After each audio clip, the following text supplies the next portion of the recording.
Deuxième épître aux Corinthiens, chapitre 4. C'est pourquoi, ayant ce ministère selon la miséricorde qui nous a été faite, nous ne perdons pas courage. Nous rejetons les choses honteuses qui se font en secret. Nous n'avons point une conduite astucieuse, et nous n'altérons point la parole de Dieu. Mais en publiant la vérité, nous nous recommandons à toute conscience d'homme devant Dieu. Si notre évangile est encore voilé, il est voilé pour ceux qui périssent. Pour les incrédules dont le Dieu de ce siècle a aveuglé l'intelligence, afin qu'ils ne voient pas briller la splendeur de l'évangile de la gloire de Christ, qui est l'image de Dieu. Nous ne nous prêchons pas nous-mêmes, c'est Jésus-Christ le Seigneur que nous prêchons.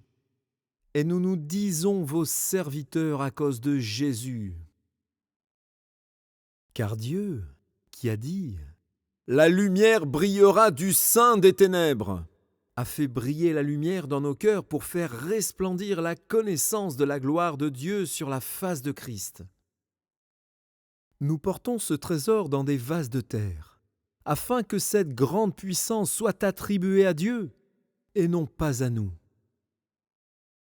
Nous sommes pressés de toute manière, mais non réduits à l'extrémité, dans la détresse, mais non dans le désespoir, persécutés, mais non abandonnés, abattus, mais non perdus, portant toujours avec nous dans notre corps la mort de Jésus, afin que la vie de Jésus soit aussi manifestée dans notre corps.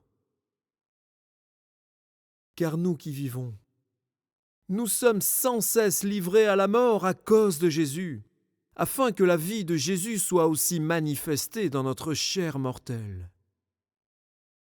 Ainsi la mort agit en nous, et la vie agit en vous.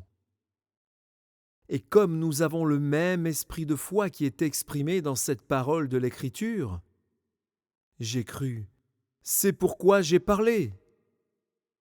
Nous aussi nous croyons, et c'est pour cela que nous parlons, sachant que celui qui a ressuscité le Seigneur Jésus nous ressuscite aussi avec Jésus, et nous fera paraître avec vous en sa présence. Car tout cela arrive à cause de vous, afin que la grâce, en se multipliant, fasse abonder, à la gloire de Dieu, les actions de grâce d'un plus grand nombre. C'est pourquoi nous ne perdons pas courage. Et même si notre homme extérieur se détruit, notre homme intérieur se renouvelle de jour en jour.